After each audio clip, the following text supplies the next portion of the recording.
Салам достор, кандайсыздар? Жайгынаган 10 мүнөт деп аталган подкаст башталды. Жана биз акыркы подкасттарда мырзаларга аялын түшүнгөнгө жардам берип жатабыз. Өзгөчө жашыруун эркектерге аялдар тууралуу деп аталган китепти бүгүн дагы улантабыз. Ошондуктан бизден алыстабаңыздар. Жана албетте суроолор бар болсо ылдый жакка жазып коюңуз. Бүгүн болсо аялдарды түшүнүүгө биринчи ачылышым деп аталган китепти баштадык бөлүмдү. Аялдар өздөрүнүн никедеги мамилеси тууралуу чоочулуусу кандай мүнөздө кайталанып турат? Эгерде эркектер өздөрүнүн никедеги мамилеси тууралуу өтө сейрек ойлонуп, анан жашай берсе, аялдардын көпчүлүгү мындай тынчтыктан алыс.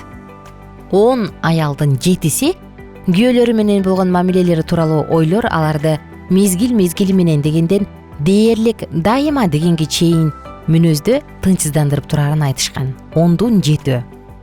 Аялдардын жалпы санынын 20%-ын мындай суроо кандайдыр бир татаал кырдаалдарда гана тынчсыздандырат. Ал эми 12% муну эч качан оюна алышпайт.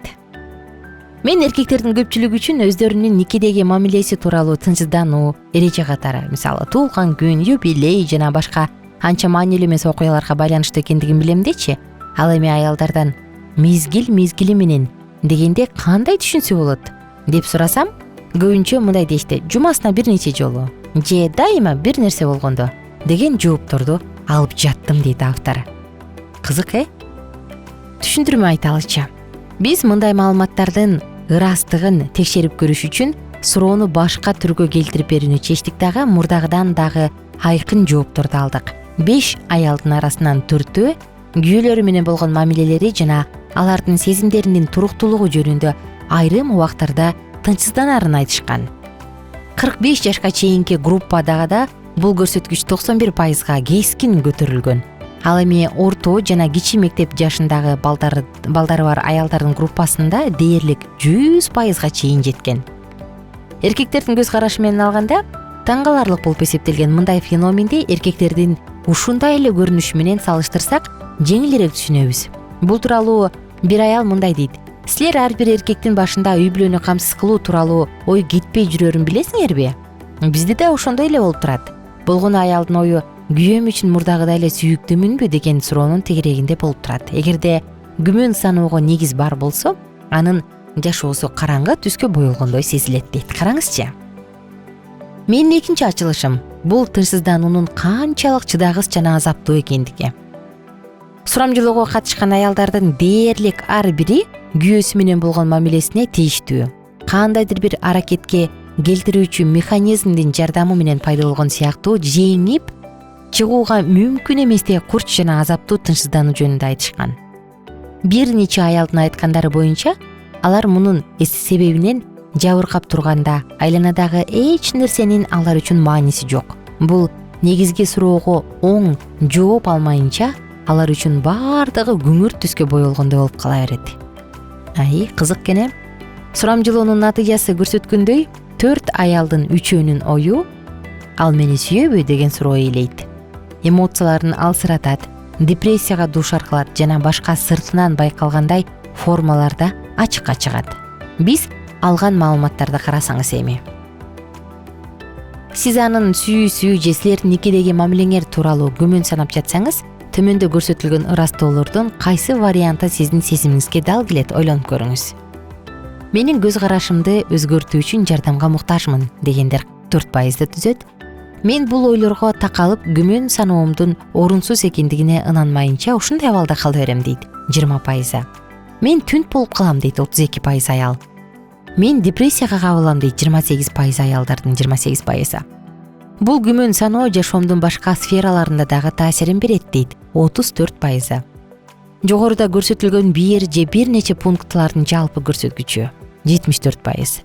Бул күмөн саноолор менин жагымсыз жана же анын сүйүүсүнө татыксыз экендигимди далилдейт дейт 10% аял. Мен өзүмдү ал үчүн эч нерсеге арзыбайм деп ойлойм дейт 26%. Эч нерсе жардам бербейт. Өзүм менен өзүм болуп баардыгын жакшылап ойлонуш үчүн мага жөн гана убакыт керек дейт 90%. Мен анын мага болгон сүйүүсүнөн жана биздин мамилебиздин бекемдигинен эч качан күнөмөн санабайм дейт 18%. Мына сага. жыйынтыктоочу көрсөткүчтөр 100%га дал келбейт, анткени респонденттер бир нече вариантты тандап алышкан. Биз жүйөлүү түрдө аялдарыбыздын биздин сүйүүбүздөн күмөн саноосуна эч себеп жок деп эсептейбиз.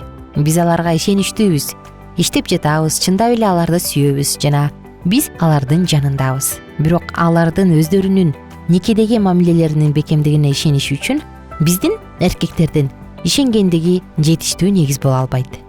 Бул мени 3-чү ачылышка алып келди. 3-чү ачылыш. Аялдардын сезимдери логикага, бирок эркектин гана логикасына каршы. Бул жөнүндө Шонти мындай деген: аял үчүн өзүнүн сүйүктүү экендигин билүү негизги мааниге ээ эмес. Өзүн сүйүктүү деп сезбесе, ал өзүн сүйүктүү эмесмин деп эсептейт. Бир респондентке бул темада мындай деп ой бөлүштү. Мен анын муну түшүнүүсүн каалар элем. Ал маалыматты логиканын жардамы менен иштетип жаткан убакта мен көбүнчө эмоциянын жардамы менен кабыл алам. Ал анын иш аракетинен мен ал мени сүйөт деген логикалык жыйынтык чыгарсам, мага жетиштүү болот деген пикирде. Бирок мага ойдогудай көңүлүм буруп жаткандыгынын белгилерин көрбөсөм, мен өзүмдү сүйүктүүмүн деп сезе албайм. Муну жакшыны түшүнүш үчүн эркектер дагы эле өз тажрыйбасынан буга окшош мисалды эске түшүрүшү керек да. Ал турсун өзүнө ишенген, өз жумушуна алымсынган эркектер кээде логикалык далилдерге карабастан жумуштан ажырап калуудан коркуп тургандыгын сезет. Ошого окшош эле никеде бактылуу жашап жаткан аялдарда дагы көп учурда жакындап келе жаткан кыйын абалды сүйгөн күйөөсүнөн ажыроого эки эле стресстик кырдаал калгандай, алдын ала сезгендей маанайы пас болуп турат. Бир аял муну мындайча түшүндүрдү: биз эч качан эркектин сүйүүсүн кандайдыр бир өзүнүн өзү болуп туруучу нерсе катары кабыл ала албайбыз деп ойлойм. Жашырын аракетке келтирүүчү механизмдер бар. Аялды эркектин сүйүүсүн жоготуп алам деген коркунучка эмне түртөт? Сак-саламат мамилелердин чөйрөсүндө ал мени мурдагыдай эле сүйөбү деген суроону өзүнө берүүгө эмне мажбурлайт? Биз жубайлардын көзгө чөп салуучулугу, денелик зордук сыяктуу нормадан тайган көрүнүштөр жөнүндө сөз кылбайбыз, Бир нече аракетке келтирүүчү механизмдерди гана атап көрөлү. Биринчиси чыр-чатак. Баардык чучулууну, жагымсыз сезимди пайда кылуучу нерселер аялдын сиз менен болгон мамилесиндеги шайкештикти бузат. Сиздин анын жанында бактысыз экендигиңиз жөнүндө ой анын тынчын алат. Бул тууралуу бир аял мындай деп айткан: менин күйөөм мага нааразы экендигин сезгенимде үмүтсүздүк селдей каптагансыйт. Мындай кабылдоо модадан чыкканын билем. Ошондой эле мен эч кимге көз каранды эмес адаммын. Бирок бул мага абдан чоң таасирин тийгизет дейт ал. Экинчи, мамилени үзүү. Чыр-чатактан келип чыккан таасирленүүнүн эң кеңири жайылтырган түрү. Биз жымжыртыкка сүңгүп киребиз, жагымсыз эмоциялардан обочулонгонго аракет кылабыз.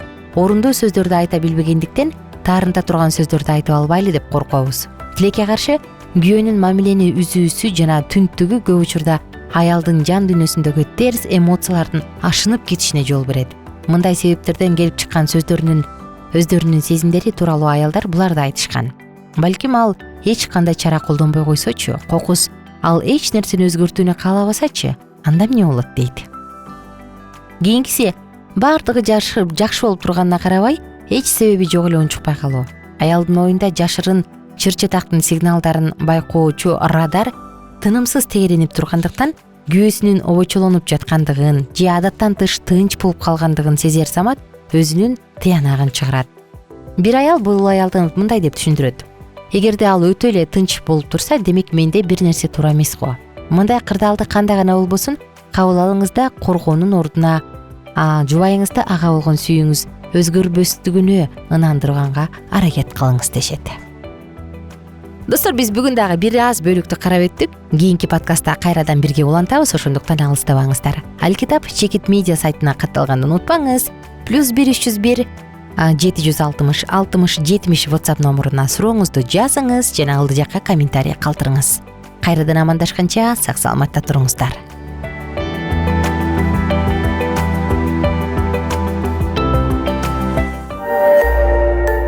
Биздин сабактар менен кененирээк Алкитап Чекит медиа сайтынан таанышыңыз.